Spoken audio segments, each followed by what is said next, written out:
ஆங்கில புத்தாண்டையொட்டி சென்னையில் உள்ள முக்கிய கோவில்களில் சிறப்பு வழிபாடு நடைபெற்றது.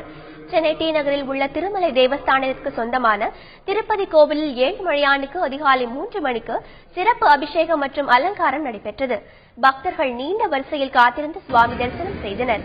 கோவில் நிர்வாகம் சார்பில் பக்தர்களுக்கு லட்டு, கேலண்டர் போன்றவை வழங்கப்பட்டன. பாதுகாப்பு பணியில் ஏராளமான போலீசார் ஈடுபடுத்தப்பட்டனர்.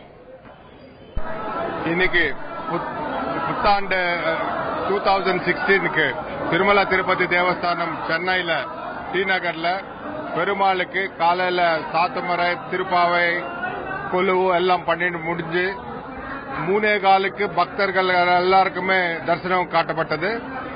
இன்னைக்கு லட்சத்துக்கு மேல பக்தர்கள் வருவாங்கன்னு சொல்லி எதிர்பார்த்துட்டு இருக்கோம்.